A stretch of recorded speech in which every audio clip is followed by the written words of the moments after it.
Kompas Bisnis hadir untuk Anda bersama saya Asri Gunawan. Saudara, kita akan membahas antara deflasi dan kelas menengah turun level. 5 bulan berturut-turut deflasi terjadi di Indonesia. Badan Pusat Statistik menolak jika deflasi yang terjadi berturut-turut langsung disimpulkan sebagai penurunan daya beli. Beda pendapat, pengusaha justru gamblang bilang angka deflasi benar-benar mengonfirmasi kondisi masyarakat dan dunia usaha yang sedang tidak baik-baik saja. Kita lihat ke data deflasi berikut ini, saudara.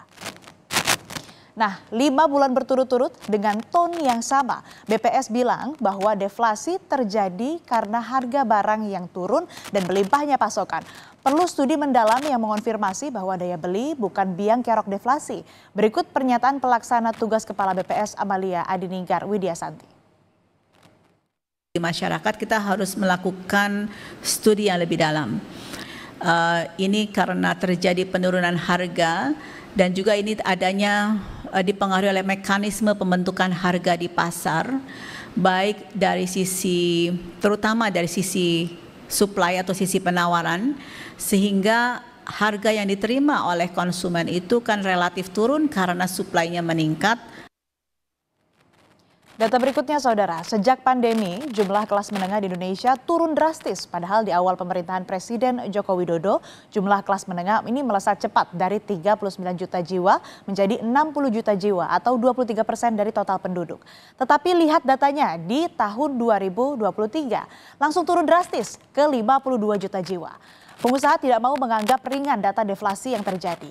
Kita dengarkan pernyataan Ketua Umum Perhimpunan Hotel dan Restoran Indonesia, Haryadi Sukmandani, berikut ini. Memang deflasi itu kan menunjukkan konfirmasi ya bahwa daya beli masyarakat itu turun. Nah, ini yang sebetulnya kita sejak lama lah selalu mengkhawatirkan terkait bukan hanya daya beli, tetapi juga lapangan kerja. Jadi dengan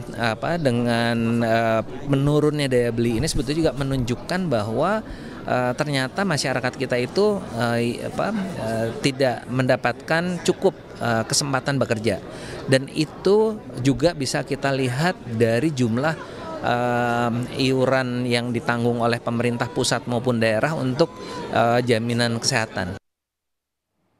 Nah, data selanjutnya juga, saudara, mengonfirmasi kenapa kelas menengah yang turun level harus segera ditolong.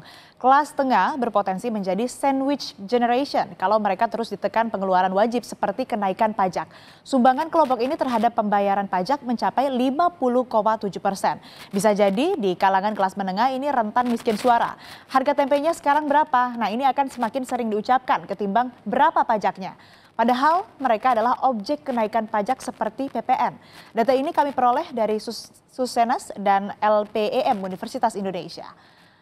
Tentang jebakan kelas menengah, Wakil Menteri Keuangan Thomas Jiwadono meminta bantuan kolaborasi dengan negara ASEAN. Kerjasama terutama tentang investasi diharapkan meningkatkan kesejahteraan dan ketahanan masyarakat. The following decades, most ASEAN countries will have to break through the middle income trap, which can only be achieved through cross-country collaboration and innovation across sectors. The increasingly fragmented geopolitical condition highlights the significance of upholding the consensus-based framework in which the ASEAN community finds its bearings. Kembali di Kompas Bisnis bersama saya Asri Gunawan, dan kita masih membahas soal nasib kelas menengah. Suara harga tempenya sekarang berapa akan semakin sering diucapkan ketimbang berapa pajaknya. Kelas menengah terhimpit kebutuhan tetapi jadi penyumbang pajak yang signifikan bagi Indonesia. Apa yang sedang terjadi? Pertolongan apa yang dibutuhkan kelas menengah? Kompas Bisnis akan bertanya langsung ke Ekonom Universitas Indonesia, Telisa Aulia Valianti. Selamat pagi, Prof. Apa kabar? Iya, pagi, baik. Terima kasih, sehat selalu semuanya. Prof, Indonesia kan menjadi satu dari 108 negara yang berisiko terjebak dalam negara berpendapatan menengah atau middle income trap dan sulit menjadi negara maju. Nah, data-data apa saja sih yang bisa mengonfirmasi peringatan Bank Dunia ini, dan juga sudahkah Indonesia memitigasi hal tersebut? Iya, jadi kalau kita lihat data ya bahwa negara kelas menengah itu kita sebetulnya saat ini 2023 dengan pendapatan GNI kita per kapita itu adalah 4.870 USD.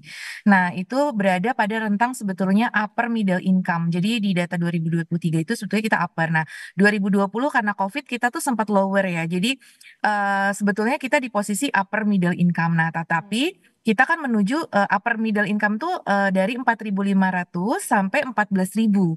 Nah, kalau kita mau keluar dari up middle income, itu kan kita berarti harus jadi high income. Nah, high income itu adalah di atas 14.000. Nah, jadi kita itu sekarang di middle income-nya itu masih di yang tier paling bawah ya, yang 4.500 itu. Jadi yang di sekitar rentang 4.500-an ya. Jadi kan karena kita 4.800, jadi minim sekali ya di dekat border antara yang upper dengan lower middle income itu kita sangat tipis. Jadi indikatornya itu. Nah, kita itu dari 2014 kalau kita lihat 10 tahun ya dasawarsa itu kita masih dulu lower middle income. Jadi posisinya masih middle income terus gitu. Nah, jadi belum bisa naik ke high income. Nah, itulah kenapa kita disebut dikhawatirkan terjebak di dalam middle income trap karena ya lama berada di posisi middle income-nya gitu loh. Jadi kapan kita naik kelas ke high income itu pertanyaannya. Bisakah kita keluar dari middle income? Karena ya itu tadi jebakan middle income ini terjadi karena memang rentang dari definisi middle income-nya sendiri itu cukup tinggi 4.500 sampai 14.000 gitu. Kalau lebih dari 14.000 barulah kita lulus dari middle income trap itu gitu. Nah, untuk mencapai sedangkan pertumbuhan kita untuk menuju ke 14.000 itu membutuhkan pertumbuhan ekonomi sekitar 6 sampai 7% minimum gitu. Nah, sedangkan kan kita tumbuhnya di bawah itu gitu. Jadi untuk keluar dari middle income itu ya tantangannya kita bisa nggak tumbuh lebih dari 6 sampai 7% gitu setiap tahunnya. Itu yang menjadi permasalahan, itulah sebabnya kita kenapa disebut dalam jebakan middle income. Karena sedikit negara yang bisa lulus gitu dari middle income ya, seperti Korea Selatan, seperti contoh yang selalu dijadikan contoh ya adalah Korea Selatan dan negara-negara maju lain ya seperti Amerika yang memang bisa keluar dari middle income. Tapi sedikit sekali negara emerging yang bisa keluar dari middle income seperti itu karena harus membuat suatu loncatan. Masalah utamanya ataupun juga yang menjadi pemicunya ya tadi karena pertumbuhan ekonominya kita masih di bawah 6% begitu ya saat ini. Dan salah satu cara yang direkomendasikan Bank Dunia untuk keluar dari jebakan negara middle income trap adalah investasi. Nah, apakah UU Cipta Kerja ini gagal menarik investasi dan membuka lapangan pekerjaan? Terbukti juga dari indeks manufaktur kita yang juga turun, Bu. Nah, kalau saya melihat bahwa begini, sebetulnya Bank Dunia di dalam laporan terakhirnya menyebutkan ada 3 I, triple I kalau kita mau maju. Yang pertama investasi, tapi tidak cukup itu. Yang kedua adalah infusi. Jadi infusi itu adalah investasi itu harus betul-betul disalurkan sehingga mendorong pertumbuhan ekonomi di sektor real sampai ke akar-akarnya itu dan menimbulkan multiplier effect ya, backward dan forward linkage-nya juga kuat. Nanti menarik tenaga kerja, meningkatkan ketahanan ekonomi, meningkatkan stabilitas makro. Nah itu harus infusion ke dalam ya. Nah terus melalui education, melalui program-program redistribusi dan lain sebagainya, peningkatan kesejahteraan itu dirasakan. Investasi itu betul-betul nggak sekedar muter-muter di pasar uang atau muter-muter di kelompok tertentu begitu ya. Jadi harus betul-betul terinfusi dan terdifusi secara ke akar-akar ekonomi. Sehingga itu menyerap gitu, terserap dan betul-betul inklusif gitu. Nah, terus baru yang ketiga selain itu kalau mau lebih lanjut lagi, naik lagi kelas ke yang high income harus lompatan inovasi. Jadi nggak cukup dengan investasi. Investasi itu baru di tahap 1, investasi, infusi, baru lebih lanjut lagi innovation, harus ada loncatan. Nah, itu kita untuk naik ke situ itu butuh macam-macam perbaikan pendidikan, SDM ya yang harus betul-betul kuat gitu. Investasi itu bisa menjadi pondasi, misalkan kayak kita nih bangun infrastruktur kan sudah cukup sukses. Nah, infrastruktur itu sebagai pondasi, tapi itu hardware. Nah, harus ada softwarenya untuk mendorong kepada kegiatan-kegiatan ekonomi yang produktif. Produktivitasnya harus ditingkatkan. Investasi itu harus bisa meningkatkan produktivitas. Jadi nggak berhenti sampai di keberhasilan investasi seperti itu. Jadi necessary but not sufficient itu investasi itu gitu. Banyak ya PR-nya. Nah, PPN ini kan akan naik jadi 12% tahun depan, Prof. Seberapa keras kelas menengah ini akan terhantam lagi dan jumlahnya akan turun lagi akibat Ya, kenaikan PPN kami ini? sudah melakukan sedikit riset kecil ya untuk melakukan simulasi dampak PPN. Jadi memang itu bisa menurunkan konsumsi. Jadi rata-rata konsumsi rumah tangga kita kan 4,93%. Nah, dengan adanya PPN ini dia bisa memang di dalam jangka pendek ya, itu turun ke 0,1 percentage point. Jadi bisa turun ke atau sampai maksimum 0,2. Jadi ke 4,7% ya, paling buruknya skenario worst skenario. Jadi eh, ya pasti bisa menurunkan konsumsi rumah tangga gitu ya Hmm. dari rata-rata 4,93 ke 4,7 gitu sekitar ya. Jadi itu nanti pertumbuhan ekonomi kita yang targetnya 5,2 atau 5,3 kalau turun 0,2 misalkan 5,2 rata-rata turun 0,2 ya nanti balik lagi ke 5 gitu. Jadi cita-cita di atas 5-nya ya agak susah.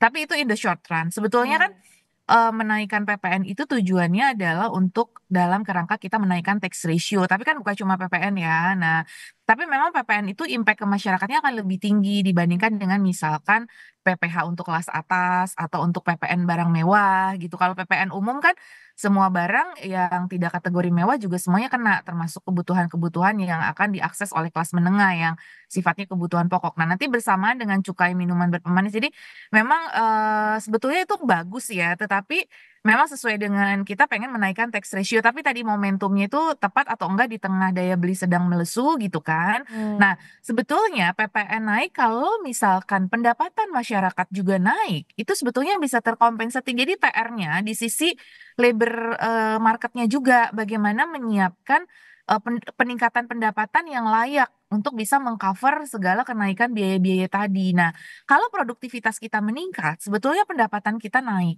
dan upah bisa naik. Gaji, pendapatan itu naik gitu. Nah, kuncinya tuh sebetulnya itu. Jadi, PPN tanpa kenaikan produktivitas, ya itu tadi bisa menggerus daya beli seperti itu. Itu kuncinya sih sebetulnya. Bukan tidak boleh menaikkan PPN, tapi Hmm. indikator-indikator yang kesiapan dari masyarakat untuk PPN itu terutama dari sisi kenaikan pendapatan itu terpenuhi atau tidak, seperti itu. Ya, jadi sebetulnya PPN naik gak apa-apa, tapi juga income-nya naik juga dong gitu ya. Betul, Sebenarnya dan kan ini, karena dari hmm, sumber kenaikan produktivitas itu gitu. hmm, sebenarnya kan sekarang sudah ada stimulus yang diberikan untuk menolong kelas menengah. Penurunan suku bunga sudah, keringanan DP properti sudah. Apalagi yang belum, Prof? Itu tadi choice untuk meningkatkan pendapatan. Yang ada kan malah 60.000 ini kita PHK ya. Jadi ya itu malah akan semakin memberatkan kan. PHK itu memang bukan dari kebijakan ya, tapi itu bisa implikasi dari kondisi global PMI manufaktur kita turun misalkan kan ya. Jadi memang karena demand dari sisi global itu mengalami penurunan, terus ada deselerasi dari harga komoditas, windfall komoditasnya mulai berkurang kan akhirnya kerasa ke kegiatan masyarakat ya dari sisi penciptaan lapangan kerjanya. Jadi sebetulnya job creation itu paling utama sih ya. Jadi kalau misalkan kita bisa create job creation, bagaimana pemerintah mendorong investasi itu bisa menyerap tenaga kerja misalkan. Jadi sumber-sumber pertumbuhan ekonomi baru bisa menyerap lapangan kerja, bisa meningkatkan produktivitas. Nah, itu bisa menolong untuk kelas menengah ini. Jadi kelas menengah ini terutama butuhnya tuh education dan jobs ya, upscaling dari skill mereka meningkat gitu. Karena mereka kan sebetulnya udah punya modal. Educationnya ditingkatkan, kemudian skillnya dinaikkan dan kesempatan kerjanya dinaikkan gitu sehingga itu kita bisa lepas lah dari jebakan juga ya untuk ataupun menurunnya aspiring middle class ini gitu. Itu sebetulnya kuncinya di job creation sih. Jadi apa yang dilakukan oleh pemerintah sudah banyak tadi suku bunga turun ya. Memang ini seiring dengan berakhirnya higher for longer kita berharap likuiditas bergerak gitu, ekonomi bergerak. Nah, ciptakan pertumbuhan ekonomi baru dari ketahanan energi, misalkan pangan gitu. Itu sebetulnya bisa create lapangan kerja ya. Nah, nanti ataupun industrialisasi ya tadi itu bisa mendorong lapangan kerja. Nah, itu sih jadi otomatis jadi tanpa ada ya stimulus-stimulus yang sifatnya temporary itu memang penting ya kayak DP rumah, DP mobil misalkan kayak gitu. Di Cina kan ada voucher untuk ya supaya kelas menengah bisa ini. Dan terutama kalau saya melihat bahwa kelas menengah ini butuh layanan publik yang achievable ataupun tersedia secara murah ya. Jadi fasilitas-fasilitas publik misalkan untuk membantu dari sisi BBM-nya. BBM kan subsidi misalkan dikurangi tapi fasilitas publiknya yang ditingkatkan. Jadi banyak layanan-layanan transportasi murah sehingga mereka bekerja lebih mudah seperti itu. Akses layanan transportasi murah, kemudian juga mungkin biaya pendidikan yang ada lebih murah diakses oleh kelas menengah sehingga mereka bisa meningkatkan skill seperti itu. Hmm. Baik, Prof, kan 4 poin pertanyaan saya tadi kan sebenarnya cukup menggambarkan deflasi dari sisi permintaan dan penawaran. Nah, kita ke pertumbuhan ekonomi, Prof. Sebetulnya juga tadi sudah dibaca, disampaikan begitu ya. Lalu apa yang dibutuhkan bagi Indonesia tumbuh 3%? Karena 5%-nya kan sudah autopilot. Kalau konteksnya tumbuh 8%, bagaimana juga stimulusnya untuk para pengusaha begitu? Ya, jadi angka 8% ini sebetulnya bukan tidak mungkin untuk dicapai, itu mungkin saja selama kita out of the box. Saya sudah bikin simulasi bahwa kalau kita mau growth 8%, itu kita satu pertumbuhan kredit misalkan itu harus lebih yang rata-rata kita di angka misalkan 14, itu harus jadi 18%. Pengeluaran pemerintah yang rata-ratanya 5 sampai 6 itu harus 7 sampai 8% growth-nya. Terus kemudian dari sisi investasi juga harus didorong ya, yang rata-rata misalkan 4,8% dalam beberapa 16 tahun terakhir ini. Nah, itu harus tumbuh investasinya itu 7,8 gitu. Jadi angka-angkanya itu harus lebih dari yang bisnis as usual gitu. Nah, bagaimana supaya kredit 18%, 18% gitu.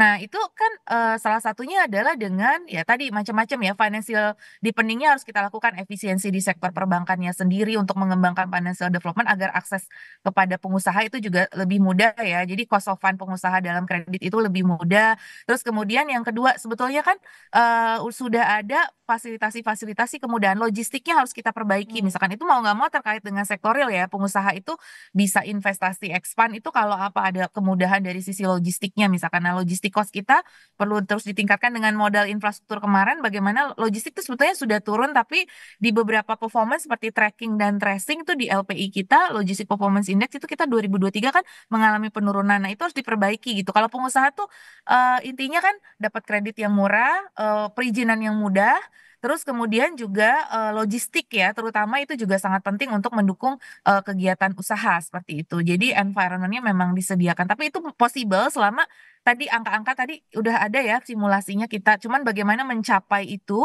tentu sinergi dan kolaborasi semua pihak, nggak bisa salah satu pihak saja. Jadi perlu sinergi pentahelix dan koordinasi lintas sektor dan ya ego sektor kementerian lembaga, misalkan antara perindustrian perdagangan itu harus sinergi. Misalkan kayak barang impor, kita kan pengen meningkatkan industri kita, tapi kalau impor dibuka terlalu mudah juga itu kan jadi sulit gitu ya dalam kondisi sekarang geopolitical tension yang meningkat, jadi ekspor juga pasar ekspor sedang terganggu.